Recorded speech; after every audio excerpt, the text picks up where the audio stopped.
السلام علیکم ورحمۃ اللہ وبرکاتہ۔ میں ڈاکٹر محمد خان اور آپ دیکھ رہے ہیں مومن نیوز۔ تو آج پھر ایک بابے کی وکٹ گر گئی ہے میرے بزرگوں اور دوستوں۔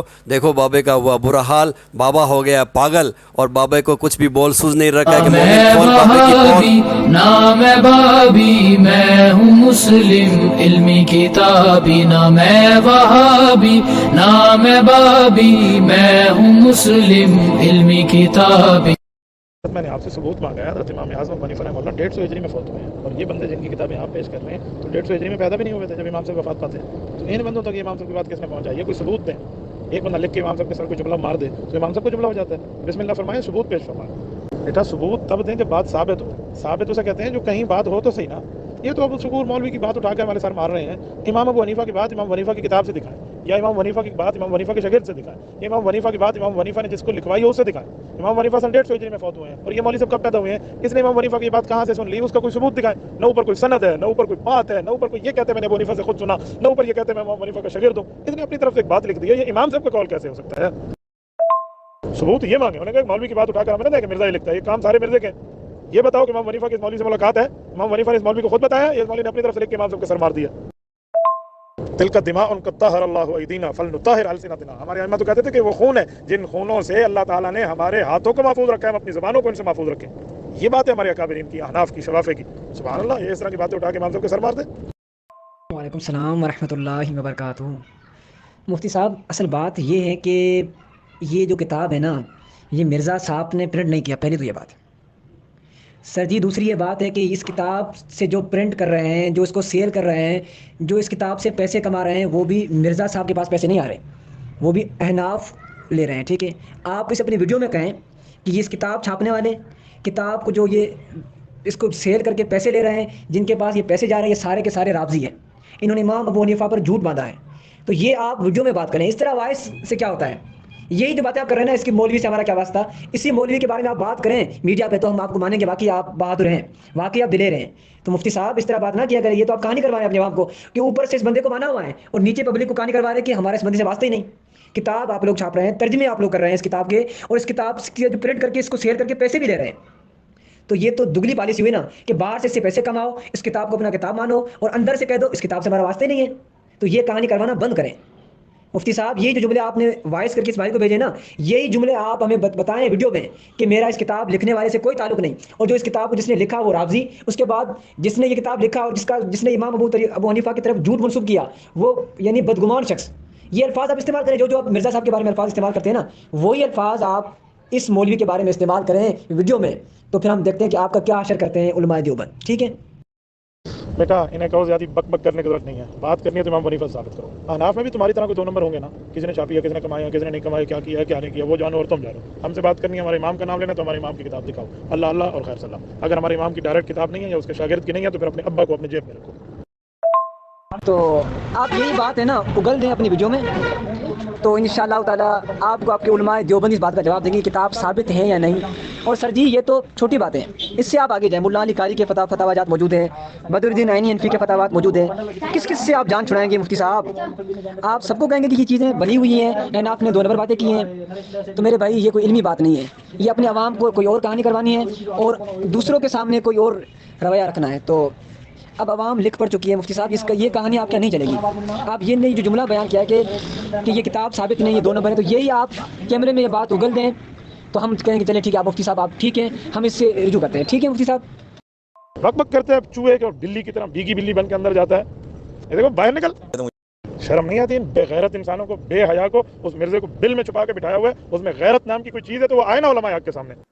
چلے اس میں وہ امام حنیفہ کی جو کتاب سے بھاگ رہے ہیں، صرف یہ فائدہ اٹھاتے ہوئے کہ وہ 1100 سال پرانی ہے، اس سے تو بھاگ جائے گا، وہ تو شاہی کوئی نہیں۔ ملا علی قاری کو تو تم پڑھاتے ہو اپنے مدارس کے اندر، اس کو تو مرے ہوئے ابھی آلموسٹ مشکل سے 400 سال گزرے ہیں، 1014 ہجری میں وہ فوت ہوئے ہیں۔ انہوں نے مشکات کی شرح مرقہ لکھی ہے، اس میں جو مشکات میں حدیث ہے 5878 تقتلہ الفئۃ الباغیہ، حضرت عمار بن یاسر کے بارے میں، اس کے کانٹیکسٹ میں انہوں نے 5 جملے لکھے ہیں۔ نمبر 1، حضرت معاویہ رضی اللہ تعالیٰ عنہ پر واجب تھا کہ وہ حضرت علی کی بیعت کرتے۔ نمبر 2، خلافت منفیت کی طلب ترک کر دیتے. وہ کہتے ہیں ان کے دل میں جو حکومت کی لالچ تھی اسے چھوڑ دیتے. نمبر 3، انہوں نے خون عثمان کو اپنی ڈھال بنایا ہوا تھا لیکن دل میں وہ بغاوت چھپائے ہوئے تھے. وہ کہتے ہیں یہ انہوں نے صرف پولیٹیکل ایجنڈا رکھا تھا کہ میں قصاص عثمان کے لیے بات کروں، اندر ان کا مسئلہ بغاوت تھا. نمبر 4، حدیث عمار نے ان کے اندر چھپی ہوئی بغاوت کو لوگوں کے سامنے ظاہر کر دیا کہ وہ یہ سب کچھ پولیٹیکل گینز کے لیے کر رہے تھے. اور نمبر 5، حضرت معاویہ رضی اللہ تعالیٰ کے اس عمل سے قرآن اور سنت دونوں محجور ہو گئے، پیٹ کے پیچھے انہوں نے ڈال دیے. یہ مولا علی قاری لکھ رہے ہیں. پھر اینڈ میں وہ لکھتے ہیں لیکن ہمیں چاہیے کہ نہ ہم رافضی بنے نہ ناسبی بنے. ملا علی قاری یہ 5 ڈاکٹرنز بیان کر کے بھی کہتا ہے کہ یہ زبان کھولنا نہیں ہے. تو سر یہ زبان تو انجینئر صاحب نے کبھی نہیں کھولی. حنفی اگر ملا علی قاری کو کچھ کہہ دیں تو حنفیت فارغ ہو جاتی ہے. اور دوسرے ملا علی قاری سے بھی پہلے بدر الدین عینی، انہوں نے شرح لکھی ہے صحیح بخاری کی، عمدۃ القاری. اس میں انہوں نے 7083 نمبر حدیث کے کانٹیکس میں لکھا ہے کہ علامہ کرمانی تو کہتے ہیں حضرت معاویہ کو بھی 1 اجر ملے گا اور علی کو 2 اجر ملیں گے. میں کہتا ہوں کہ حضرت معاویہ کو جب قتل عمار کا پتہ چل گیا تو انہیں کہاں سے اجر ملے گا، جبکہ حضور نے فرمایا تھا کہ عمار کو باغی جماعت قتل کرے گی. کیا حضرت معاویہ اس پہ راضی نہیں کہ اللہ انہیں برابر چھوڑ دے، چاہے جائے کہ انہیں 1 اجر دیا جائے؟ تو بخاری مسلم میں واضح حدیث ہے کہ حکمران اگر اجتہاد کرے تو درست اجتہاد پہ 2 اجر ملیں گے، غلط پہ 1. یعنی حضرت علی اگر نعوذ باللہ جنگ جمل صفین نہرمان غلط لڑتے تب بھی 1 اجر ملتا. الحمدللہ انہوں نے صحیح لڑی ہے تو ان کے لیے 2 اجر ہے. مخالفین کہاں سے مجتہد ہو گئے؟ مخالفین تو باغی ہیں. بخاری کے الفاظ ہیں 2812 تقتلہ الفئۃ الباغیہ یدعوہم الی اللہ ویدعونہ الی النار. اور وہ اس کتاب سے اہمی جان چھڑا رہے، کمائیاں کھا رہے ہیں ان کتابوں کی. یہ ابو محمد حارثی کی جو کتاب ہے 340 ہجری میں فوت ہوئے ہیں، ان کو مرے ہوئے 1100 سال ہو چکے ہیں. پوری سند کے ساتھ انہوں نے لکھا ہے کہ حضرت امام حنیفہ فرماتے ہیں کہ جانتے ہو اہل شام ہم سے کیوں بغض رکھتے ہیں؟ اس لیے وہ شاگرد کہتے ہیں ہمیں نہیں پتا. ان کا اس لیے کہ ہمارا یقین ہے کہ ہم حضرت علی کے زمانے میں ہوتے تو حضرت علی کے ساتھ مل کر اہل شام حضرت معاویہ کے خلاف ہم تلوار اٹھاتے. اس میں کون سی ایسی بات ہے؟ ہمارا عقیدہ ہے. حرام موت مر جاتے ہم، جاہلیت کی موت مر جاتے. صحیح مسلم میں حدیث ہے جو امام وقت کی بیعت کے بغیر مرا وہ جاہلیت کی موت مرا. بخاری مسلم میں حدیث ہے جب پرفتن دور ہو تو جماعت المسلمین اور ان کے امام کو پکڑ لینا. مولا علی علیہ السلام جماعت المسلمین کے امام تھے. ویسے تو آپ کو کہتے ہیں جی پہلے صحابی کے مخالفین مرتد، دوسرے صحابی کے مخالفین، دوسرے خلیفہ راشد کے، پہلے خلیفہ راشد کے مخالفین مرتد، دوسرے خلیفہ راشد کے مخالفین جو ہے وہ کافر، رومنز اور پرشینز، تیسرے خلیفہ راشد کے جو مخالفین انہیں کہتے ہیں بلوائی. جب چوتھے کی باری آتی ہے تو کبھی رضی اللہ عنہ ہو کبھی کچھ کہنا شروع کر دیتے. چوتھے کی باری تم لوگوں نے جو ہے وہ خلافت راشدہ حق 4 یار کو بھول جاتے ہو. اللہ سے ڈرو.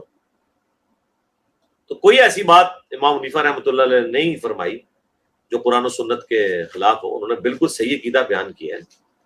صحیح مسلم میں حدیث ہے جب ایک خلیفہ کی بیعت ہو جائے کوئی بغاوت کرے اسے قتل کرو. اس لیے مولا علی جو ہے وہ حجاز سے صفین پہنچ گئے، عراق اور شام کے بارڈر کے اوپر، کہ میری بیعت ہوئی ہے اور حضرت علی کی بیعت ان اصحاب نے کی ہے جنہوں نے حضرت ابو بکر، عمر، عثمان کو خلیفہ چنا مت. چھوٹی بات ہے. جب حضرت علی کی باری آئی ہے تو رون ڈالنا شروع کر دیا ان لوگوں نے. چھوڑ دیں. باقی میری ویڈیوز نے الحمدللہ ناسبیت کا بھی قلع کما کر دیا اور رافضیت کا بھی الحمدللہ. ابھی ریسنٹلی میں نے بتایا مفتی فضل ہمدرد صاحب نے پوڈ کاسٹ میرے ساتھ ریکارڈ کی ہے. مجھ سے انہوں نے 30 سوال تقریباً کیے تھے سنی شیعہ کنفلکٹ کے اوپر. چند دنوں میں اپلوڈ ہو جائے گی، ہم شیئر کروا دیں گے. تب یہ صاف کر دی ہے میں نے، نہ رافضیوں کا کچھ چھوڑا ہے نہ ناسبیوں کا کچھ چھوڑا ہے. انشاءاللہ کانپے ٹانگے گی ان کی انشاءاللہ. میری خطرناک باتیں سن کے ان کی ٹانگیں کانپے گی جو میں نے خطرناک باتیں کی ہیں. کئی ایک باتیں ایسی ہیں جو میں نے کیمرے میں ابھی پہلی دفعہ کی. بس انتظار کریں اس کا.